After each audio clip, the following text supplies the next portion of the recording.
السلام علیکم ورحمۃ اللہ وبرکاتہ۔ معزز ناظرین کرام، سب سے پہلے دلی مبارکباد پیش کرتا ہوں مفتی شمائل ندوی صاحب دامت برکاتہم العالیہ کو۔ اللہ تبارک و تعالیٰ نے آپ کے ذریعے حق کو سربلندی عطا فرمائی اور باطل کو سرنگو فرمایا۔ یقیناً آپ نے بڑی ہی جواں مردی کے ساتھ باطل کا مقابلہ فرمایا اور باطل کے پاس راہ فرار کے علاوہ کوئی اور چارہ نہیں تھا، یہ بات صاف نظر آ رہی تھی۔ معزز ناظرین کرام، یہ صرف ایک مناظرہ نہیں تھا بلکہ یہ حق اور باطل کے درمیان ایک کھلا معرکہ تھا، جس میں یقیناً اللہ تبارک و تعالیٰ نے حق کو سر بلندی عطا فرمائی اور مفتی شمائل ندوی صاحب دامت برکاتہم العالیہ کو فتح یابی نصیب ہوئی۔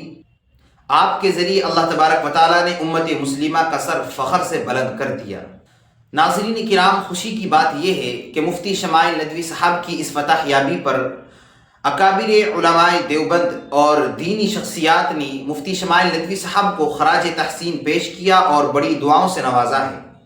آج کی اس ویڈیو کے اندر ہم یہی دیکھیں گے کہ کن کن علماء کرام نے مفتی شمائل ندوی صاحب کی اس فتح یابی پر اپنی خوشی کا اظہار فرمایا ہے۔ آئیے اس مختصر سی ویڈیو کے اندر دیکھتے ہیں۔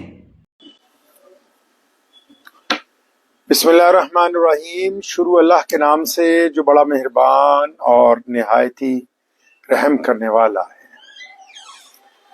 آج کی یہ لائیو صرف ہمارے بھائی ملت اسلامیہ کے ہونہار بیٹے مفتی شمائل احمد عبداللہ ندوی صاحب کو مبارکباد دینے کے لیے کہ کلکتہ کے اس بیٹے نے آج لائیو ڈیبیٹ کے دوران خدا کو نہ ماننے والے جاوید اختر کو جواب دینے کے قابل نہیں چھوڑا۔ ماشاءاللہ جس انداز سے، جس علم کے ساتھ اور جس حکمت سے اللہ اور اس کے رسول صلی اللہ علیہ وسلم کے فضل سے آپ نے آج یہ ڈیبیٹ میں جیت حاصل کی ہے، میں آپ کو مبارکباد دیتا ہوں۔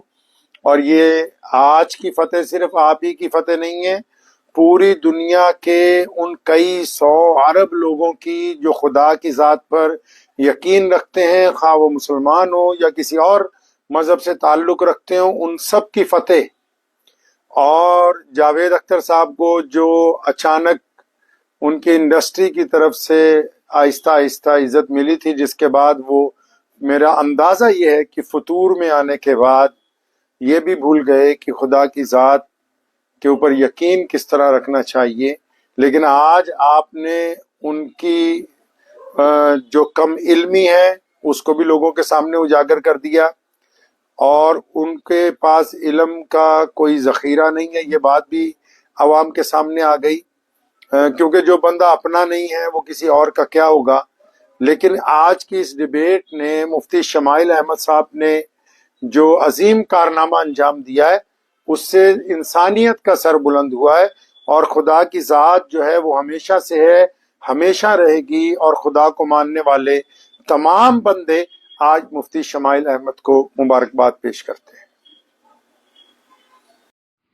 نحمدہ ونصلی علی رسول الکریم، اما بعد۔ آج مفتی شمائل صاحب دامت برکاتہم کی اور جاوید اختر کی میں نے بحث سنی۔ صحیح بات یہ ہے کہ دنیا میں 3 قسم کے لوگ ہیں۔ کچھ لوگ وہ ہیں جو ایک خدا کو مانتے ہیں اور اسی سے مانگتے بھی ہیں، اسی کی عبادت کرتے ہیں، توحید جس کو کہتے ہیں، یہ اسلام میں ہے۔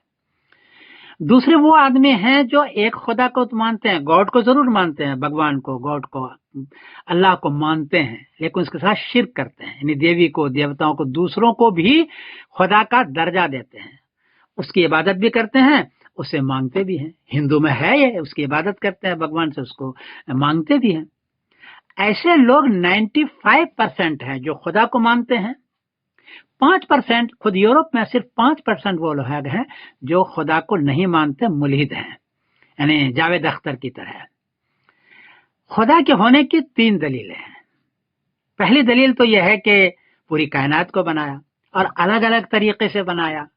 انسان کا ہر ایک کا چہرہ بالکل الگ ہے، ایک کا دوسرے کے ساتھ نہیں ملتا ہے، جسے معلوم ہوتا ہے کہ اس کو بنانے والا کو اور ذات ہے جس کا نام خدا ہے، جو اپنی مرضی سے بناتا ہے۔ ایک دلیل تو یہ ہے۔ دوسری دلیل یہ ہے کہ جو لوگ کہتے ہیں کہ ہم خود بنے ہیں، خود، تو خود اگر آپ بنے ہو تو خود مر کے دکھلاؤ نا جی،